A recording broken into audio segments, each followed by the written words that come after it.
距克宫2公里，里核炸弹又炸了。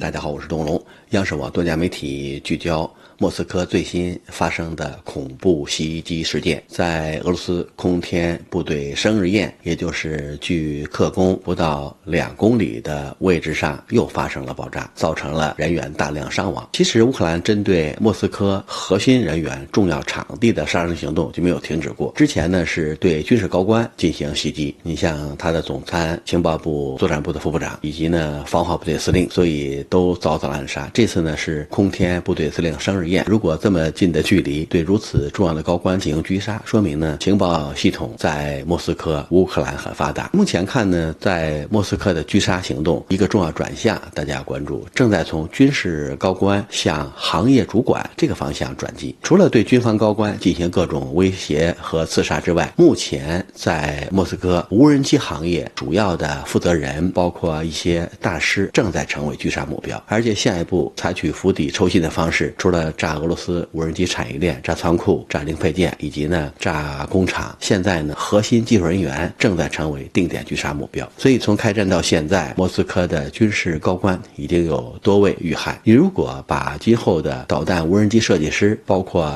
军火武器装备最核心最重要的人物当成打击重点，那么下一步釜底抽薪的方式将会呈现出来。所以在莫斯科，在广袤的俄罗斯土地上，渗透行动漏洞依然很大，无人机可以渗透，人员能够渗透，下一步暗杀行动的针对性会更强。所以现在看呢，如果真的就在克里姆林宫2公里几公里内发动各类袭击行动，俄罗斯应该思考到底是能不能防住天上的无人机，能不能防住地上的电劫。如果什么也防不住，那么整个地区会风雨飘摇。所以国门失守、内部失守、安全问题成了目前俄罗斯最大最头疼的问题。如果下一步安全保卫工作不到位，重要人物、核心官员接连被暗杀，这样呢对于俄罗斯高层也会产生震惊。既然可以对这些目标进行狙杀，那么其他目标也不在话下。所以现在俄罗斯防御问题似乎成了核心问题，在进攻能力方面无法压制住乌克兰，在防御方面对各类暗杀行动、无人机偷袭行动也没有太强的防御能力，也说明呢俄罗斯要重新思考自己的进攻与防御战略，否则的话，无人机让俄罗斯变成没油的无人机，泽连斯基的设想会向前迈出重要一步。如果核心人物连续遭到暗杀，对民心士气也有很强的打击效应。